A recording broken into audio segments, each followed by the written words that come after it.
Desde Argentina, y vamos a hacerle una pequeña entrevista para conocer un poquito de su trabajo. Buenas tardes, doctora, bienvenida, mucho gusto por estar aquí en Puebla, y pues vamos a iniciar con una pequeña presentación. La doctora Laura Utrera es profesora investigadora de la Facultad de Humanidades y Artes de la Universidad Nacional de Rosario, en Argentina. Postdoctorado concluido en la Facultad de Humanidades y Artes de la Universidad Nacional de Rosario. Doctorado en Humanidades y Artes con mención en Literatura, Facultad de Humanidades, Artes, Universidad Nacional de Rosario en 2013, con el título de tesis Realismo, Literatura y Cine. Horacio Quiroga, la constitución de una poética realista en la narrativa argentina a partir de la imagen del cine mudo realista en los años 1930. Magíster en Literatura Argentina, Facultad de Humanidades y Artes, Universidad Nacional de Rosario en 2008. Título de tesis, Imaginario cinematográfico y técnica narrativa. Horacio Quiroga, el crítico espectador del cine mudo de Hollywood de 1920 y el escritor. Muchas gracias por esta entrevista. Vamos a dar paso a la serie de preguntas con Luis Adrián. Sí, por supuesto. Bueno, reitero la bienvenida que ya hizo mi compañera Susana. Realmente es un gusto tener a la doctora Laura con nosotros, recibirla particularmente aquí en Puebla y poder llevarles esta entrevista a toda la comunidad mexicana de estudiantes de filosofía. Pues muy bien, vamos a comenzar con las preguntas, doctora. Espero que esté lista. En primer lugar, nos gustaría saber, desde su perspectiva, considerando la situación actual de la violencia, pobreza y degradación social, ¿cuál es el papel de las humanidades en Latinoamérica? Bueno, ante todo, buenas tardes a ustedes, gracias a ustedes por ser tan generosos de invitarme. Bueno, estoy conociendo mucho el trabajo que están haciendo, así que los felicito. Así voy a seguir adelante y bueno, saludos a todos los que están del otro lado.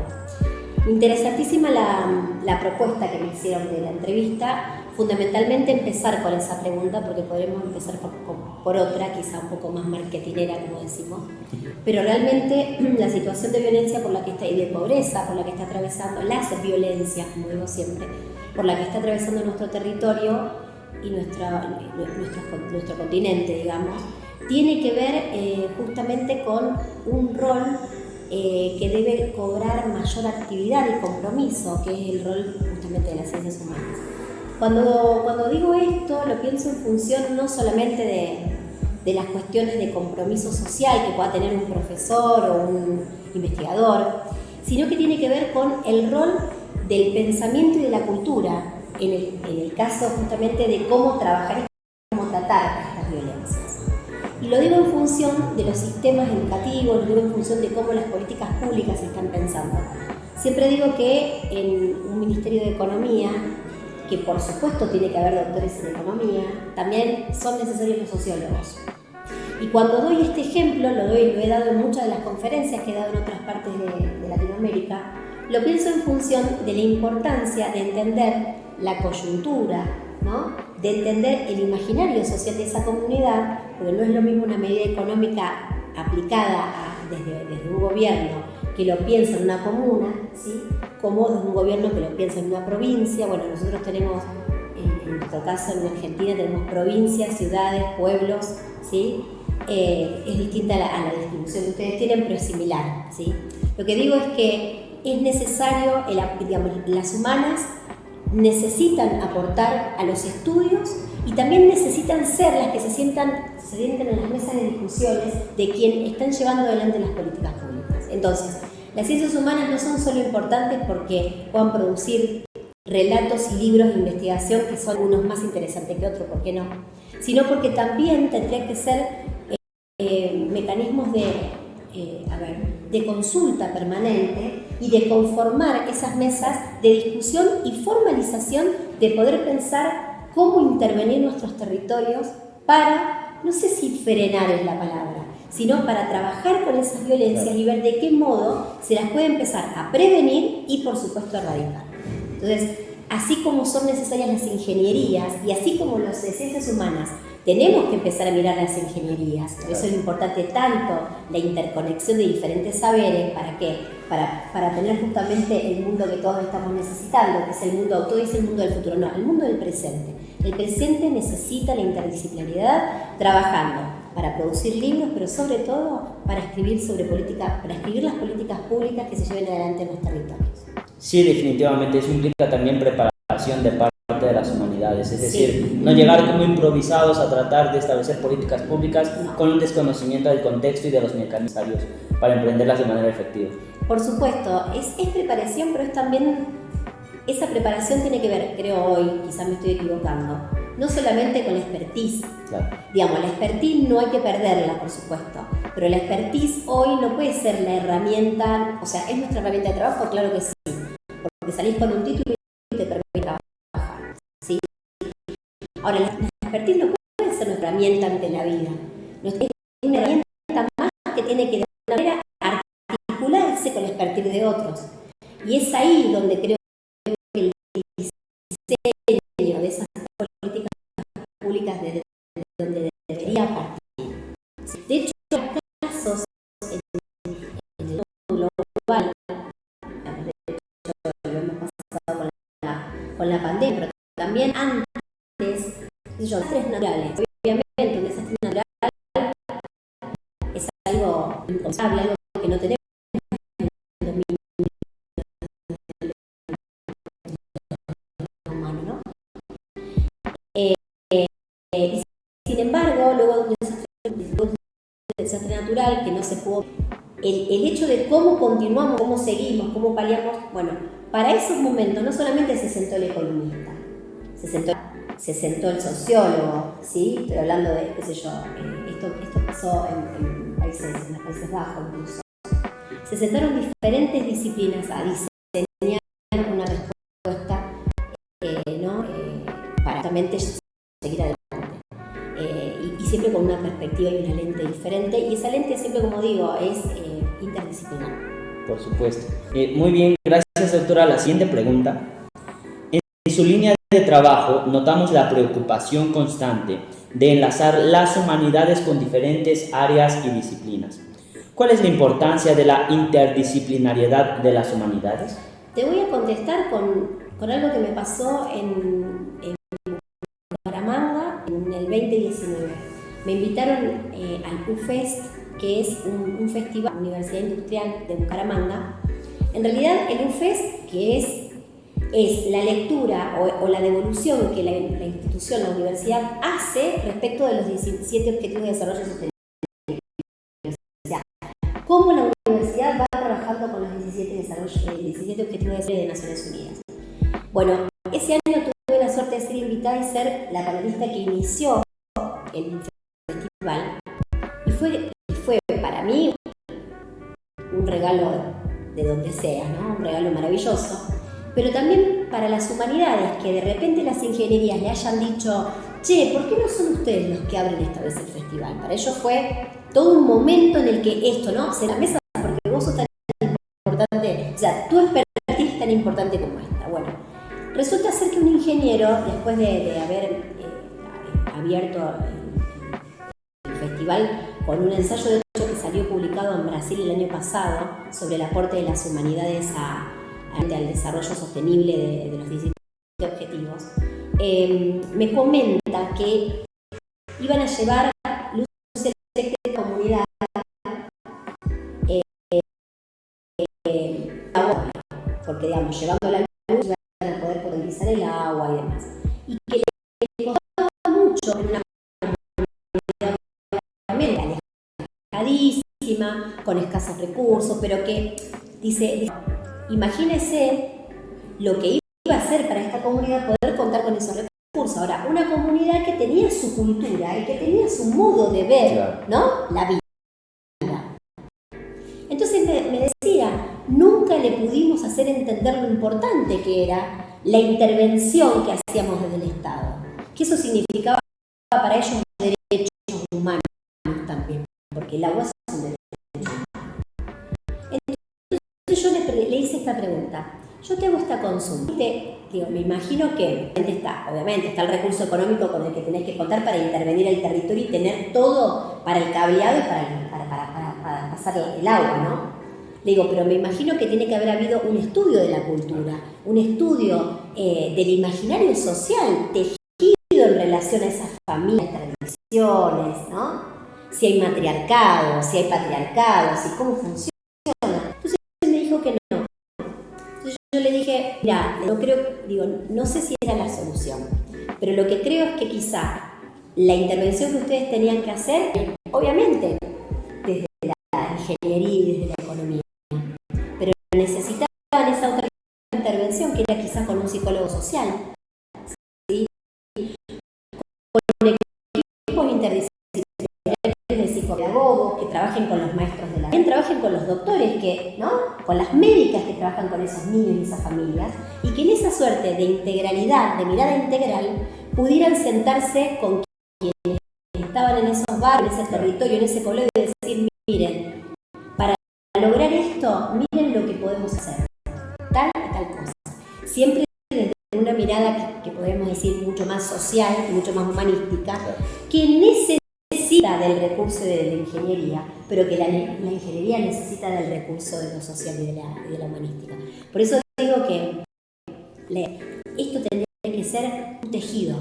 Claro. Que se salta al punto. Nosotros en Argentina hay varios tipos de tejido, pero hay el que no sabe tejer como yo sabe hacer un solo punto, que es el arroz, que es un punto que es fácil de hacer. Ahora el arroz vos levantaste un punto y se destejió todo, claro. No funcionó.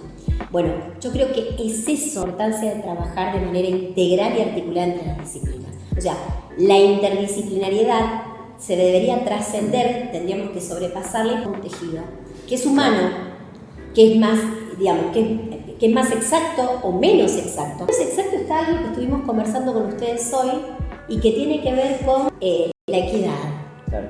Que cuando pensamos en equidad, ¿sí? Siempre tenemos que pensar en una política pública que se amolde y se vaya acomodando a las necesidades. ¿Sí? ¿Qué es eso? Sí, por supuesto, sin duda una intervención sin este tipo de estudios puede ser inclusive dañina, perjudicial para las costumbres de una cultura en específico, ¿no? Sí. Tratar de adaptar nuestro modo de vida. Exactamente. En Chiquinquirá el año pasado tuve también la suerte de dar antes de eso de una charla en una maestría de Derechos Humanos. Y uno me contó que los proyectos de los estudiantes para recibirse sus tesis son maravillosos porque son de intervención en territorios donde los derechos humanos no llegan. Ahora, las intervenciones que a veces vienen de las ingenierías, cuando hace una vez de agua potable en una comunidad, esa comunidad estaba acostumbrada a bajar a buscar agua y subir, y era toda una tradición, y de repente rompieron, no sirvió la intervención del agua potable. ¿Pero por qué? Porque como me dijo, no se hizo el estudio necesario como para, de alguna manera, entender y crear puntos de un nuevo imaginario de pertenencia social. Muy bien, continuando con retomando la perspectiva de Elena, ¿qué considera que el género puede aportar a las humanidades? En realidad, no hay posibilidad de pensar la interdisciplinaridad. La perspectiva de género es como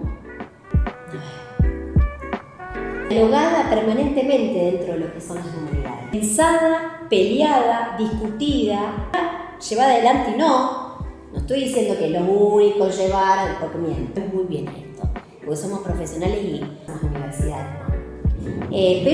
Pero es el lugar de la discusión, es el lugar donde podemos dar masa suficiente para que culturalmente este cambio cultural que estamos viendo y que apenas está dando sus primeros, está como un cambio cultural, ni siquiera está de pie. Bueno, las humanidades en eso tienen mucho que ver y la perspectiva de género es algo que no puede avanzar de las disciplinas, a ninguna. Y cuando digo ninguna es las humanas, las sociales, pero también hablo de las CCI. De hecho, cuando hace un ratito conversamos acerca de públicas, que yo no dejo de señalarlas porque creo que es ahí el aporte nuestro es poder darle las herramientas a quienes están tratando de enderezar los barcos o no, herramientas para que puedan pensar de otro modo a la sociedad, ¿no? Cómo solucionar problemáticas.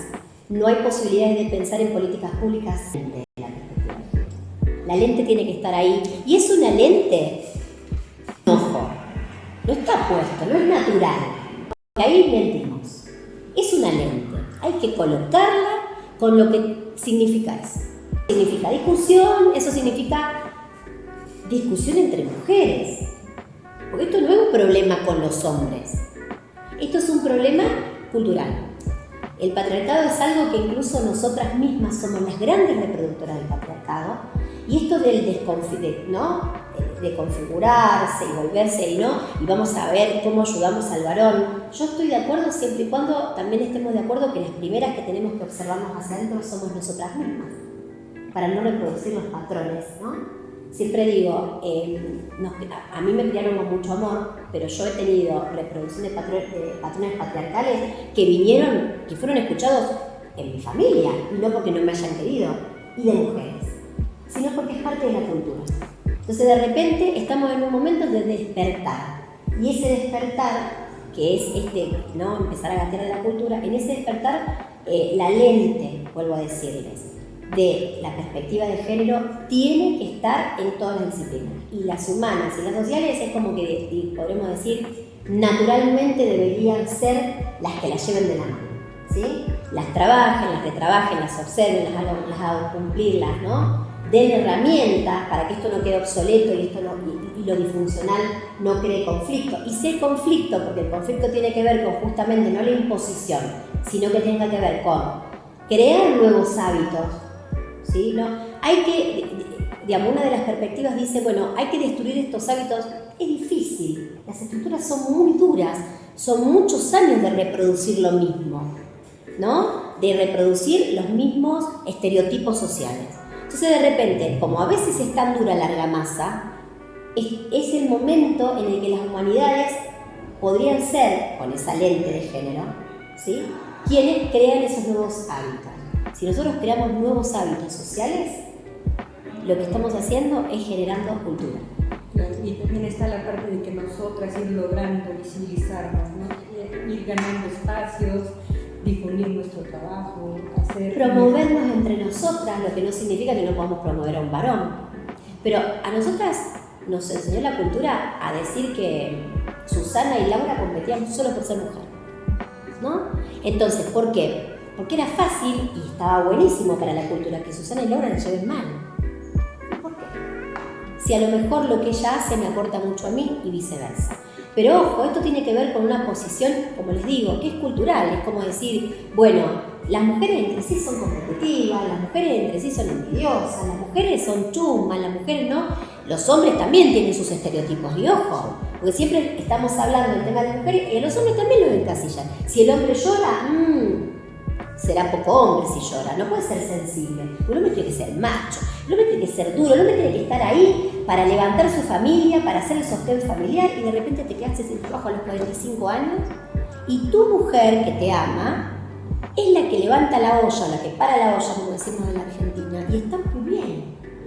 Y tu tristeza porque te quedaste sin trabajo, encima de que estás mal porque te echaron, viene la sociedad y la cultura a darte, porque sos vos el sistema. Entonces, digo, son roles estereotipantes, son etiquetas, son espacios que se generan desde la doxa, porque nos dicen que así tiene que ser un hombre, que así tiene que ser una mujer. Entonces, por eso digo, esta cuestión de la perspectiva de género tendría que tender a que, como hay estructuras que están anquilosadas, son fósiles, no hay nada mejor que en vez de destruir, porque no se puede a veces, vayamos a la creación de buenos hábitos saludables, porque todos los hábitos no son saludables.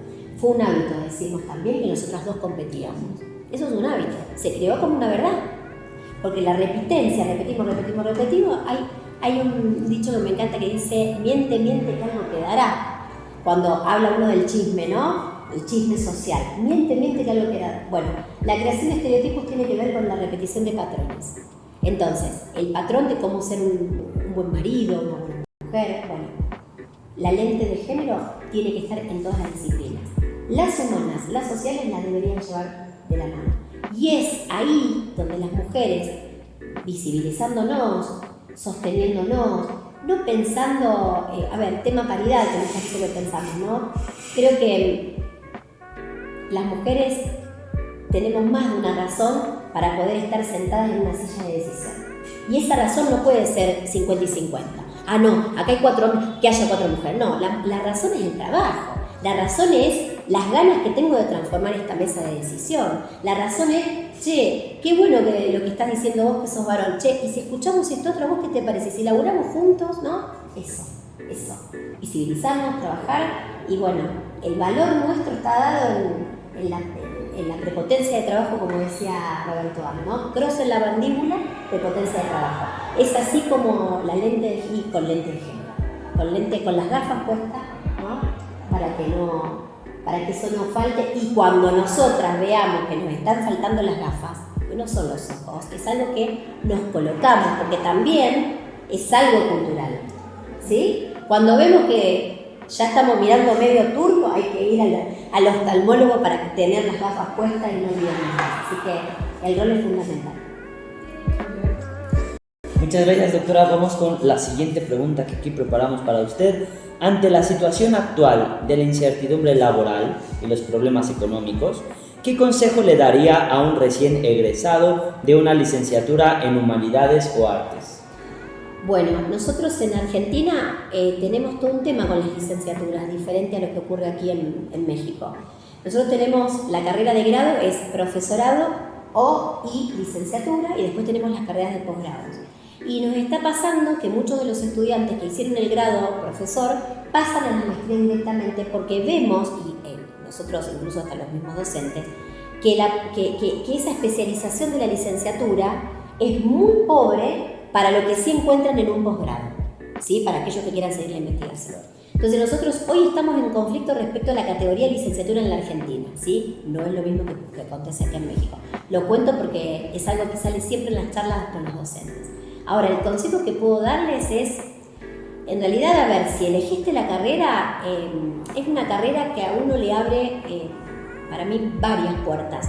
Las varias puertas tienen que ver con, obviamente, la docencia, pero que también tiene que ver con esta suerte de nuevas intervenciones laborales, donde aparece ese profesor de literatura que hizo una especialización, no sé, en oratoria, y va de repente a una empresa y entrena en oratoria a esa empresa que no tiene nada que ver, porque a lo mejor la empresa es ganadera, por decirles algo, ¿no? Yo lo que les aconsejo a cualquier joven de cualquier carrera que se reciba, y más las que tienen que ver con las humanas, la literatura, la lengua, lo que fuere, la historia, es que la expertise es buenísima y es la que nos da de comer muchas veces. Pero esa expertise la podemos nosotros acomodar a las necesidades que también tenga en ese momento la comunidad, ¿sí? Hay que usar la imaginación.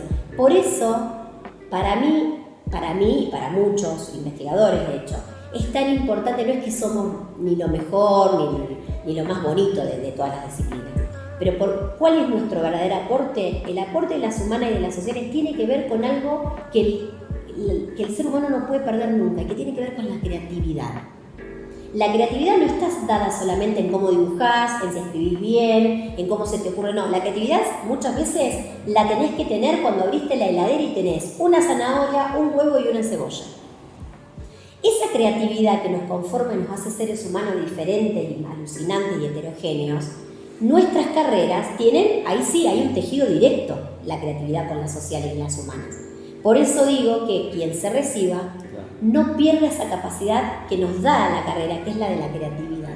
Porque a veces, dictando un taller literario en tu casa, viendo cómo en tu comunidad de repente los abuelos, o vamos a dar la categoría que es la correcta, los adultos mayores necesitan hacer algo diferente porque son un despojo, porque no los consideran. Bueno, ¿qué tal si podemos pensar algo para ellos, ¿no? Hay incluso... en Rosario nosotros tenemos la Universidad para Adultos Mayores, ¿sí? Donde tienen muchas materias y casi muchas relacionadas con las humanas, ¿no? Por eso digo, podés trabajar en una escuela, podés dar clases particulares, pero también podés entrenar en las empresas, podés hasta pensar con un análisis de un texto, ¿sí? Podés resolver conflictos.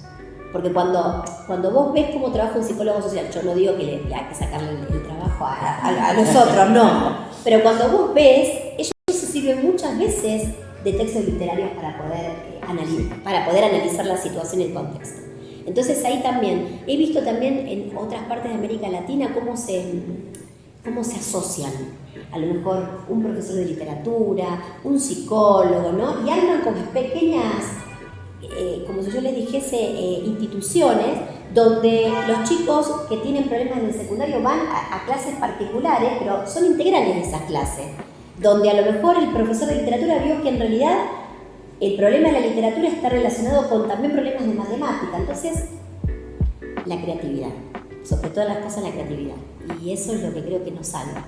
Sí, por supuesto, sin duda esta imagen de el humanista enclaustrado en la academia definitivamente muestra la falta de esta creatividad de intervenir directamente en problemáticas identificadas por quienes nos formamos en humanidades.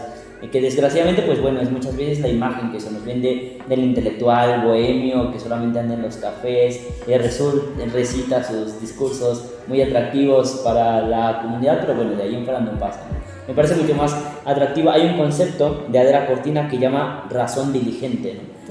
Llama a que nuestra razón sea diligente, a que busque por dónde, aunque no esté resignada y que no nos lleve a los caminos del escepticismo y de la quietud. Puede haber humanistas brillantes, pero que estén absolutamente resignados, y en ese sentido, pues será muy poco lo que podamos esperar de ellos. Sí, y lo que es cierto es esto, es que muchas veces uno es un humanista y de repente te encontraste haciendo cosas que no tienen que ver con las humanas, pero que de repente, en ese momento, digamos, tu creatividad te llegó de otro modo, te llega como un suspiro de otro lado. Y es ahí donde aparece el humanista también, ojo, por más que estés haciendo números. ¿Sí? Así que sí, creo que eso es lo que no hay que perder, la creatividad para ver de qué modo podés hacer lo que te apasiona, poder vivir de lo que te apasiona, que eso es si lo lográs, sos el ser más feliz de la tierra, digamos. Y si no, será un hobby y viviremos de otra cosa, pero nunca dejemos de lado ese hobby porque es el que nos hace vivir y latir el corazón. Claro que sí. Muchas gracias, entre palabras que seguramente llaman a toda la comunidad a poner los ojos atentos a las situaciones problemáticas de su entorno. En la siguiente pregunta que tenemos aquí preparada: después de la pandemia de COVID-19, el mundo ha experimentado un cambio significativo. ¿Cómo considera usted que será el panorama en el ámbito de las humanidades y artes en la actualidad? Lo que vino a hacer la pandemia, y sobre todo a países como los nuestros, es a poner, digamos, sobre la mesa una realidad que todos ya conocíamos. Quizá a lo mejor no creíamos que estaba tan terrible todo, pero todos ya sospechábamos, ya veíamos lo que pasaba en la pública, en los territorios, la violencia, y bueno, la pandemia lo que hizo fue, de alguna manera, denunciarlo, como decir, todo ocurría, pero pasaba bajo de la alfombra. Vino la pandemia, todo desnudo, ¿sí? Y ahí la falta de equidad, precisamente, la capacidad de tener gobiernos con políticas que verdaderamente lleguen a todos y a todas y a todos, y bueno, como les guste decirlo, en una solución y atención de los problemas, que sea resiliente, que es una palabra que se puso tan de moda y creo que está vaciada de contenido. Hoy, un Estado presente, es un eslogan político, el Estado presente, luego bueno, ese Estado que se crea presente tiene que ser, ¿sí? Resiliente es sencillamente adelantarse, o sea, me adelanto a cualquier tipo de problemática que el Estado pueda tener. Pero, por ejemplo, ¿qué ocurre con zonas donde haya tormentas, tornados, ¿no? Zonas proclives a terremotos? ¿Cómo los tiene que ver con eso? Entonces, para todo, hasta para un tornado, ¿sí? Únicamente lo piense de una política pública equitativa, no, pero sí las lesiones, pues, ¿sí? Bueno, concluyendo ya esta charla, vamos a presumir un poquito el libro de cómo el cine hizo realista a Horacio Quiroga. Nos va a decir aquí la doctora cuál es su contenido brevemente y cómo podemos adquirirlo. Vamos a dejar el link en la descripción para que ustedes puedan adquirirlo. Bueno, yo lo muestro, ¿saben por qué? No porque yo sea la autora, sino porque quien armó la tapa, es una tapa aparte que tiene un efecto muy lindo.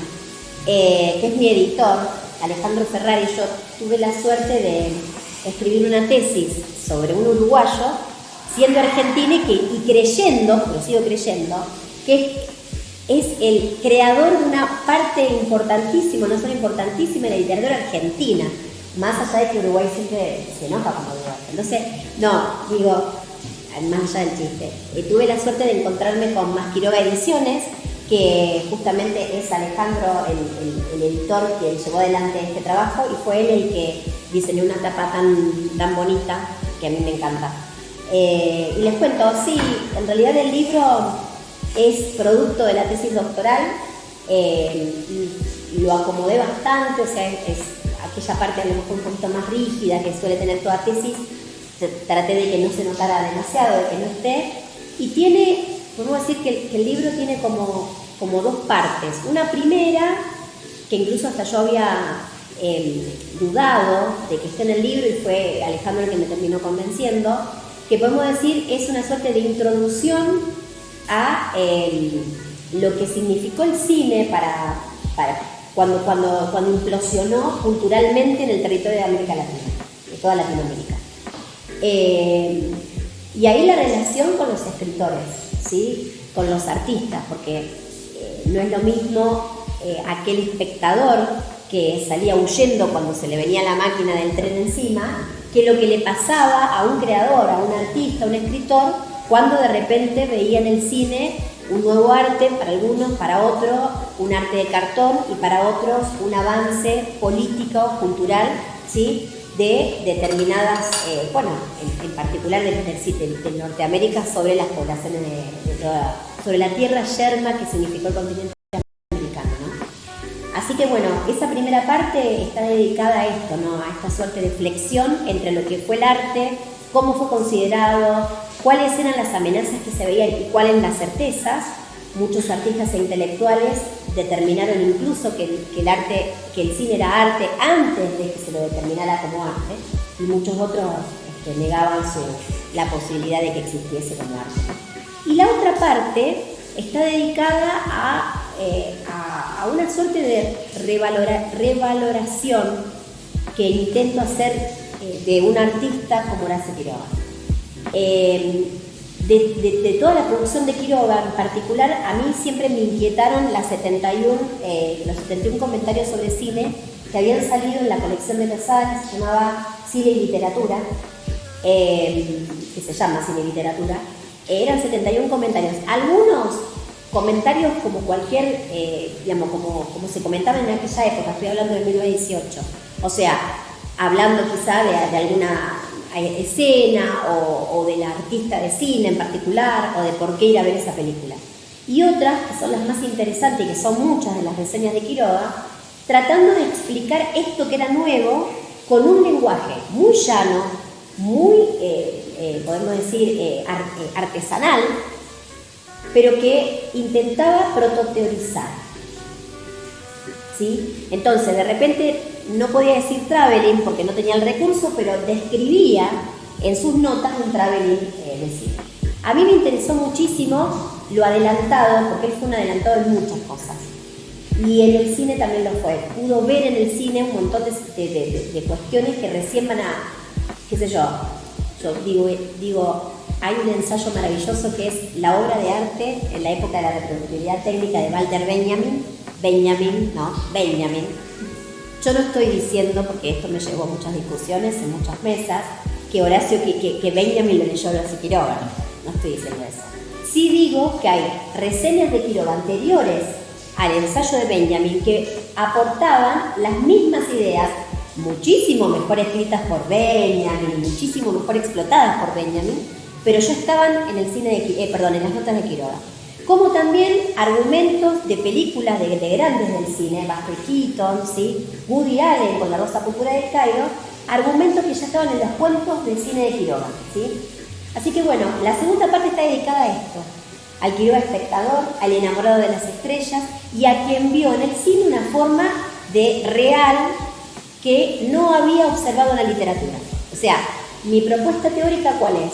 que el realismo de Horacio Quiroga no es objetivista, como lo propone Rodríguez Monegal, Emil Rodríguez Monegal, que es el gran teórico uruguayo de Quiroga, sino que antes de ser objetivista, hubo algo de la cosa, ¿no? De la cosa y la cámara, que hace que esa escena, que por más que esté hablando, que se trate de una princesa y un príncipe, o de, no sé, que se trate de una ficción